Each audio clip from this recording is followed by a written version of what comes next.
Un récit troublant circule actuellement autour du champ de bataille en Ukraine, évoquant l'apparition d'une capacité aérienne difficile à détecter, à intercepter et à contrer. Derrière les descriptions spectaculaires, parfois exagérées, se dessine en réalité une évolution technologique bien tangible.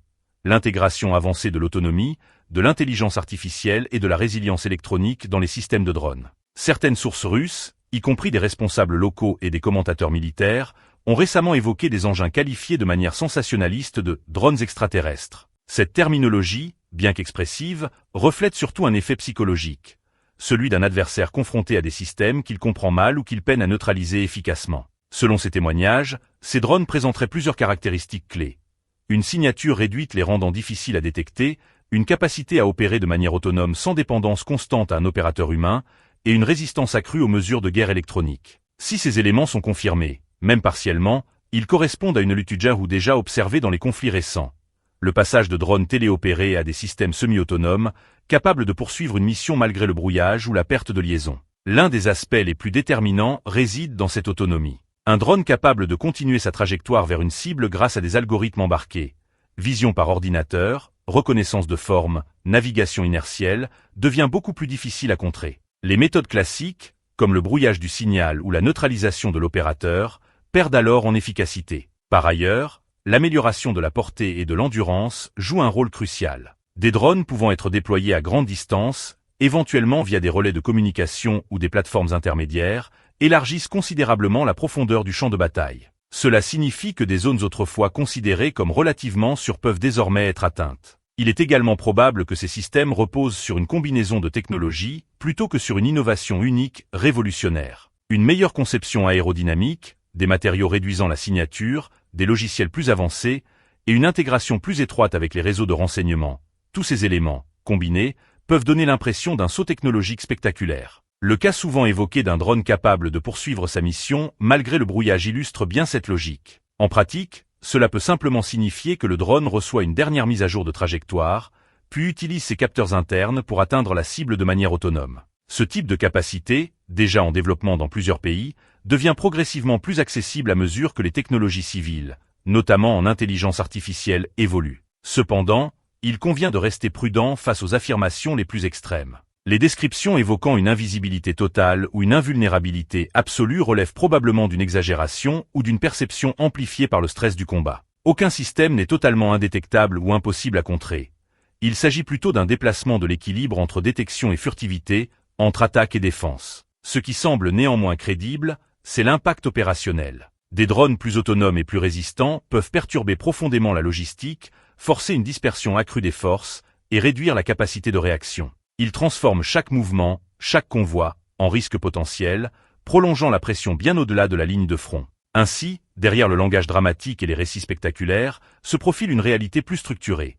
Celle d'une guerre où l'avantage ne réside plus seulement dans la puissance de feu, mais dans la capacité à voir sans être vu, à agir sans dépendre d'un contrôle constant, et à maintenir la pression même dans un environnement contesté électroniquement. Ce n'est peut-être pas une violation des lois de la physique, mais c'est indéniablement une évolution rapide de la manière dont la technologie redéfinit les règles du combat moderne. À la même période, selon un rapport du The New York Times, les forces russes déployées aux abords de Kharkiv et de Kupiansk faisaient face à un type de drone aux caractéristiques similaires. La seule manière de neutraliser ces appareils consiste à les abattre, ce qui suppose à la fois de parvenir à les détecter à temps et de disposer d'une précision suffisante pour les toucher avant qu'ils n'atteignent leur cible. Dans un cas documenté, l'un de ces drones a détruit un véhicule blindé, et les forces russes ont pu récupérer des fragments de l'appareil. Ceux-ci ont été transférés au centre de solution de drones intégrés, situé à proximité de Moscou. C'est dans ce contexte que ce drone a été surnommé « martianin » par les Russes, un terme signifiant « martien ». Cette appellation repose sur l'hypothèse selon laquelle ce système ne serait pas d'origine ukrainienne,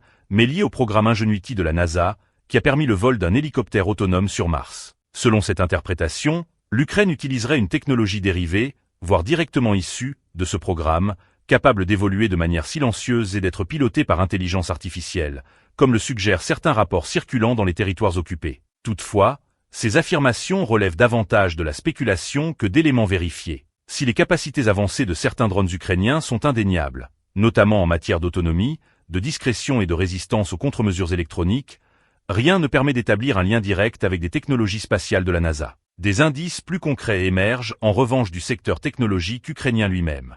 Le 5 décembre, United 24 Media a indiqué que l'entreprise DOD Solutions, basée à LVIV, avait commencé à équiper les forces armées d'un système de guidage autonome reposant sur l'intelligence artificielle. Ce dispositif permettrait de verrouiller et de suivre des cibles mobiles, y compris dans des environnements fortement perturbés par le brouillage GPS. En d'autres termes, les techniques classiques de guerre électronique, brouillage ou falsification du signal, deviennent largement inefficaces face à ces systèmes. Cette technologie, potentiellement adaptable à divers types de drones, suggère une évolution vers des plateformes capables d'opérer de manière semi-autonome, indépendamment des infrastructures de navigation traditionnelles. Par ailleurs, le ministère de la Défense de l'Ukraine a évoqué, fin mars, le développement de nouvelles générations de drones. Dans une publication sur Telegram, le vice-premier ministre et ministre chargé de l'innovation Mikhailo Fedorov a annoncé des essais en cours sur le site Bravin. Selon ses déclarations, ces nouveaux systèmes se distinguent par une portée accrue, une capacité d'emport plus importante, des communications sécurisées et la possibilité d'opérer depuis des positions protégées.